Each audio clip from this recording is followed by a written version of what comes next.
Hello students, today we are going to cover the topic Doctrine of Indoor Management. Let's start with the basic introduction of the topic. The doctrine of indoor management in companies law is also known as Turquin's rule. अब Turquin's rule क्यों कहते हैं? Because of the landmark case of Royal British Bank versus Turquin, and it is an age-old principle that was recognized 150 years ago in context of constructive notice doctrine. It serves as an exception to constructive notice doctrine. This doctrine underscores the idea that an external party acting in good faith and engaging in the transactions with the company can presume that there are no internal irregularities and the company has followed all necessary procedures. अब basically doctrine of indoor management क्या कहता है कि जो आपके internal irregularities हैं वो एक एक्सटर्नल पार्टी को या थर्ड पार्टी को पता ही नहीं होती, क्योंकि वो उसका जानना कि आपने कोई रेजोल्यूशन पास किया कि नहीं, जनरल मीटिंग हुई कि नहीं, ये सब जानना एक एक्सटर्नल पार्टी के लिए इम्पोर्टेंट नहीं है, या फिर वो इस चीज़ को जान नहीं सकता, राइट.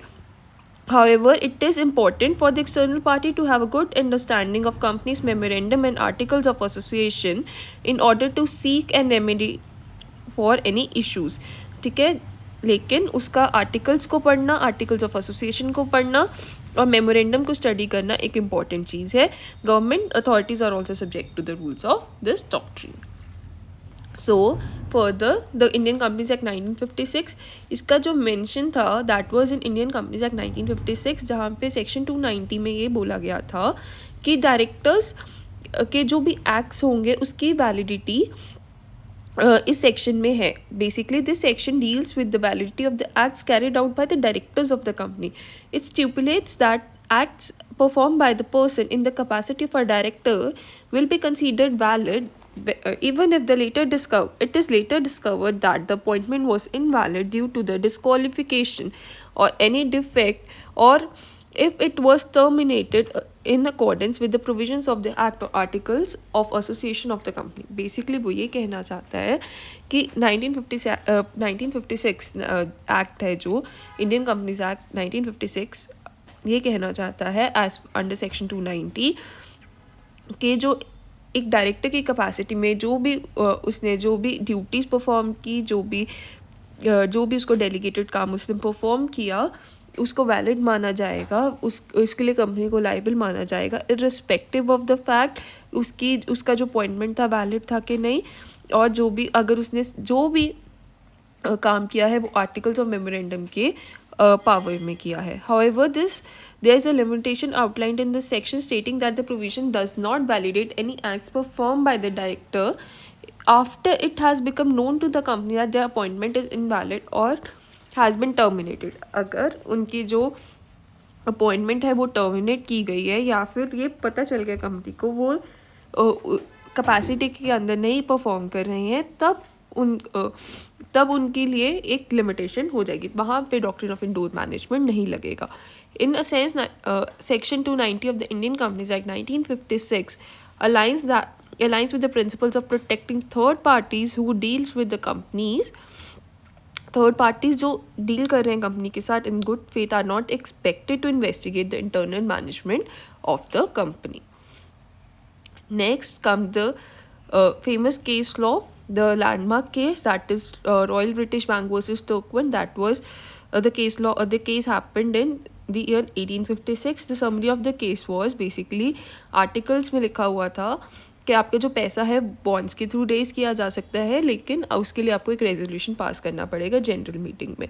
तो लोन रेज किया गया लेकिन जनरल मीटिंग हेल्ड नहीं की गई. तो उसमें क्या किया, तो उसके लिए शेयर होल्डर्स ने बोला कि मिसिंग रेजोल्यूशन था, आपको कंपनी को पैसा वापस करने की ज़रूरत नहीं है.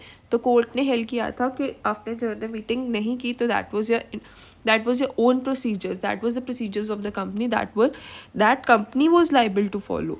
तो उसमें आप थर्ड पार्टी को लाइबल नहीं ठहरा सकते हो कि उसको पता होना चाहिए था कि आपने जनरल मीटिंग की या नहीं की. सो इस वजह से as doctrine of indoor management को फॉलो करते हुए कंपनी को पैसे वापस करने ही पड़ेंगे. The companies articles allowed for boring money through bonds, but it is required a resolution passed in the general meeting, the directors obtained the loan without passing the resolution. जब loan payment में default हुआ, the company was held responsible. The shareholders contested the claim due to the missing resolution. The company ruled that the company was liable.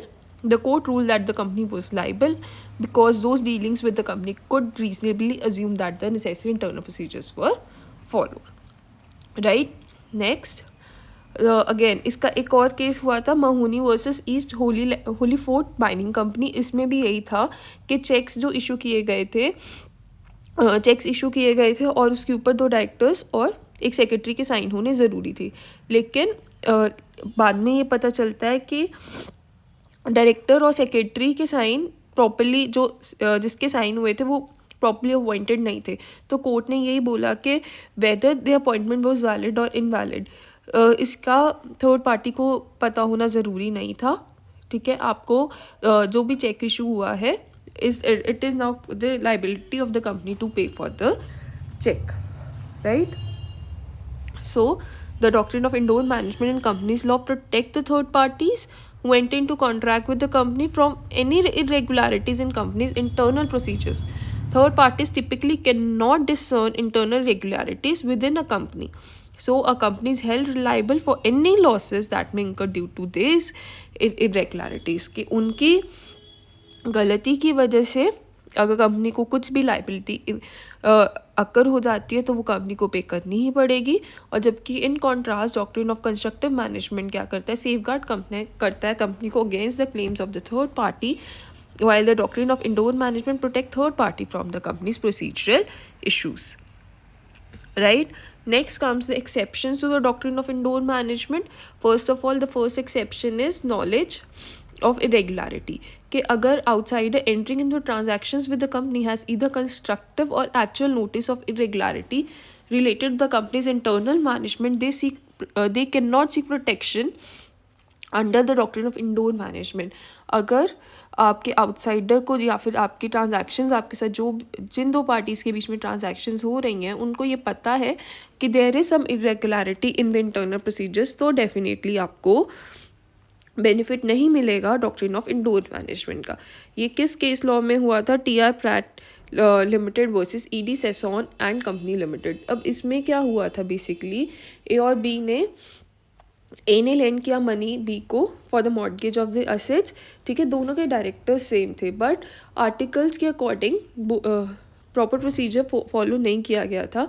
लेकिन क्योंकि director same थे, आपको उस दूसरी company की रेगुलरिटी का पता था, आपने फिर भी ट्रांजैक्शन के अंदर डीलिंग किया, तो फिर डेफिनेटली कंपनी कहती है नॉलेज ऑफ इरेगुलरिटी थी, तो doctrine of indoor management apply नहीं करेगा और डेफिनेटली उस चीज़ को एक वैलिड माना जाएगा कि आपको इरेगुलरिटी का पता था लेकिन आप फिर भी एंटर किए कॉन्ट्रैक्ट के अंदर, अब आपको कॉन्ट्रैक्ट फुलफिल करना पड़ेगा, आपको कोई बेनिफिट नहीं मिलेगा. Next comes exception that is forgery का क्या है, the doctrine of indoor management in companies law does not apply when an outsider relies on the document that is forged in the name of company. The company cannot be held liable for the forgeries committed by its officers. अगर officers ने कोई भी forgery की है या कोई भी fraud किया है, डेफिनेटली उसके लिए जो कंपनी है वो लाइबल नहीं होगी. Held in the case law of robin versus great finger limited. अब इसमें क्या है, प्लेंटिव है receive the share certificate issued in the under the company seal. ठीक है, लेकिन बाद में पता चलता है कंपनी सेक्रेटरी ने उस सील को फोर्ज किया था, डायरेक्टर्स के साइन को फोर्ज किया था. तो उसमें क्या है, वो कहते हैं लेकिन यहाँ पे फोर्जरी इंक्लूडेड है, इस वजह से कंपनी लाइबल नहीं है, आपका जो शेयर सर्टिफिकेट है उसको वैलिड नहीं माना जाएगा. ठीक है, नेक्स्ट इज नेग्लिजेंस. अगर outsider entering into the transactions with the company could have discovered the irregularity. अगर आउटसाइडर को इरेगुलरिटी का पता चल सकता था विद द बेसिक इंक्वायरी, अगर वो एक बेसिक इंक्वायरी करता, आप किसी भी ट्रांजैक्शन के अंदर एंटर करते हो, आप ऑब्वियसली एक इंक्वायरी करके फिर ही एंटर करते हो. अगर आपको इंक्वायरी का पता चल सकता था लेकिन आपने फिर भी इंक्वायरी नहीं की और जिसकी वजह से आपके साथ कुछ गलत हो गया, तो डेफिनेटली वहाँ पे आपको डॉक्ट्रिन ऑफ इंडोर मैनेजमेंट का बेनिफिट नहीं मिलेगा. Held in the case law of Anant Bihari Lal versus Dinshaw and company limited. इसमें क्या था कि the plaintiff accepted the transfer of the company's property from company's accountant. अब उसमें क्या था, एक प्रॉपर्टी का ट्रांसफ़र किया गया from company's accountant. Definitely property या कोई भी असेट का अगर डीलिंग होगा तो वहाँ उसके डायरेक्टर्स या company secretary, basically the key managerial personnels of the company will do that. But वहाँ के कंपनीज अकाउंटेंट ने किया तो डेफिनेटली वहाँ पे एक सस्पिशन क्रिएट होना चाहिए था, वहाँ पे एक दिमाग में आना चाहिए था कि ये कैसे हो सकता है। डेफिनेटली एक ये बात आती है, राइट। अगर आपने उस चीज़ की इंक्वायरी नहीं की तो डेफिनेटली इसके लिए कंपनी लायबल नहीं है, right. Next comes act beyond apparent authority. Act beyond apparent authority में क्या है, act perform by the companies officers that exceed the apparent authority will not make the company liable for any resulting default. अगर company के officers ने कोई भी ऐसी activity perform की है जो उनकी अथॉरिटी के बाहर है तो डेफिनेटली वहाँ पे doctrine of indoor management work नहीं करेगा। वहाँ पे रेमेडी नहीं दी जाएगी, वहाँ पे रेमेडी नहीं दी जाएगी और उनके ऑफिसर्स को लाइबल किया जाएगा। Outsider can only sue the company under this doctrine if officers has delegated the power to act in such a manner. अगर ऑफिसर्स के पास उतनी अथॉरिटी थी तभी कंपनी लाइबल होगी। अगर ऑफिसर्स अपनी कैपेसिटी के बाहर काम कर रहे थे तो डेफिनेटली आउटसाइडर को बेनिफिट नहीं मिलेगा। Held in the case law of credit bank Cassel versus Schenkers limited. इसमें क्या था, ब्रांच मैनेजर ने बिल्स ऑफ एक्सचेंज, कंपनी के बिल्स ऑफ एक्सचेंज का यूज़ किया था अपने पर्सनल बेनिफिट्स के लिए, अपने पर्सनल डेट्स को रीपे करने के लिए। क्योंकि उसके पास ऐसा करने की अथॉरिटी नहीं थी तो डेफिनेटली वहाँ पे कंपनी लाइबल नहीं होगी, राइट। अगर लेकिन उसके पास ये सब का अपने पर्सनल डेट्स पे करने की लाइबिलिटी होती तो definitely the company would be liable to do that. पर इस केस यहाँ पे डायरेक्टर के पास उतनी पावर नहीं थी तो definitely company will not pay the personal debts of the director. उसके बाद आता है representation through articles.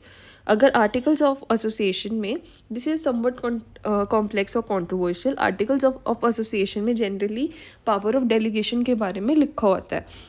In case the articles authorize directors to borrow money and delegate the power to one or more of them, the company can bound by a loan even if a specific resolution wasn't passed directing the delegation. अब articles of association में कोई particular delegation के बारे में mention है कि director अपनी power को डेलीगेट कर सकता है, लेकिन and the director has authorise that has use his power, तो वहाँ पे कंपनी लाइबल हो जाएगी। मतलब अगर आर्टिकल्स में लिखा हुआ है तो डेफिनेटली कंपनी को वो चीज़ को फॉलो करना पड़ेगा। Held in the case of Lakshmi Ratan cotton mills versus JK jute mills limited company, ठीक है। तो उसमें क्या था, a director of the company borrowed money from the plaintiff.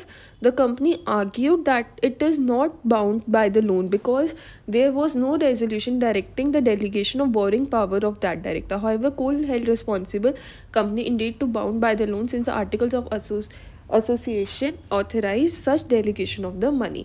क्योंकि आर्टिकल्स में लिखा था कि इस पावर को डेलीगेट किया जा सकता है और वो उस अपने बिहाफ पे लोन को रेज़ कर सकते हैं। डेलीगेटेड पावर को यूज़ करके लोन रेज़ किया जा सकता है, डेफिनेटली कंपनी को लायबल माना जाएगा, ठीक है। Now the conclusion, the doctrine of indoor management is a fundamental legal principle that plays a pivotal role in the business and corporate transactions. It safeguards the interest of third parties dealing with the company, allowing them to rely on external representation and documents without needing to scrutinize the company's internal affairs, ठीक है। जो doctrine of indoor management है एक important role play करता है in business and corporate transactions, ठीक है। वो थर्ड पार्टी के इंटरेस्ट को सेफगार्ड करता है। Section 290 of Indian companies act 1956 कहता है कि इनोसेंट पार्टीज़ को reinforce the protection of the innocent third parties जो भी एक business transaction में enter करती है। Overall doctrine of indoor management strikes balance between corporate interest and the needs of the legal certainty in the business world. So we end our presentation there, right? Thank you very much.